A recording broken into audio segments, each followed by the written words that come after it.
Nadam se još bolje suradnje i 4 godine. Nek bude isto koje 4 godine napriča puno. Točka 6. Uređenje lokalnih i poljskih puteva. Nikica znao reći.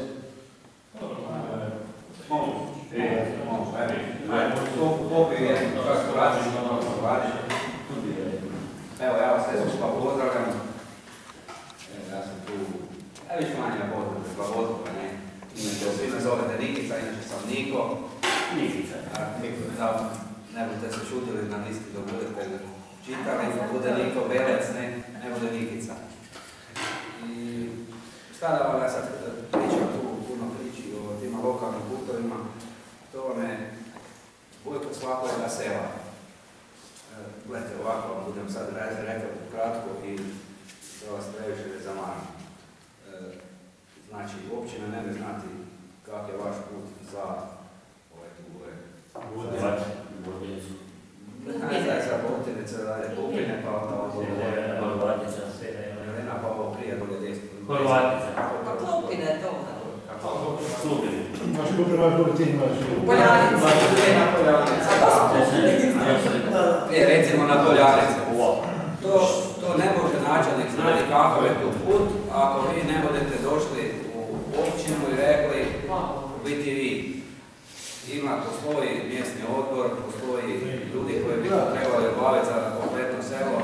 Evo, ja sam ove 4 godine predsjednik mjesnog odbora u Otoku i ne bih se hvalila, ali na svakoju zemlju morate dojeti za autom dok je suho vrijeme.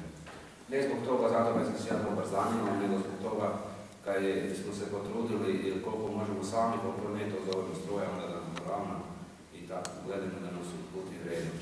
Ja ne vjerujem da vi to ne mogu tu napraviti, a sad, evo ja sam slučajno prošli tjedan išao na Poljanice gore, ja sam ostao pa jebote, pa to su kanali, dečki moji, kako je rekao načelnik stroj, nema vremena, ali toliko bi našlo vremena, makar i na večer da dođe do toga, da možete gore, treba saditi po kuruzu, koje su polja, ne.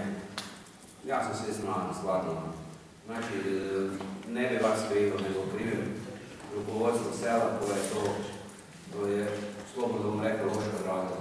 Sad možda mu neko naljuti na mene, ne bude, a to je tako. Ne, gledam, vezu bi se nekako sam kratko, gledajte, šta je to? Ja sam tim putem prošao, sam zajedno sa Gretovi, prošle godine smo prošli skroz do Bornice. Da, u Bornice, a Hrvačica u Bornice. Ne, samo malo, tako. Gle, to sve stoji. Ja sam prošao gore tamo i jedna smo se Gretovi speta prošli. Ja ću se ja ne znam šta se kako zove. S ove strane kad smo krenuli, ima jedno ovako, ide u brdo. Sa desne strane imate hrpu agacije koja visi na cestu. Pazite, Grede ne može doći. Grede nas košta 300 i nešto kuna plus PDV sati. Ovo je sa Gredom tako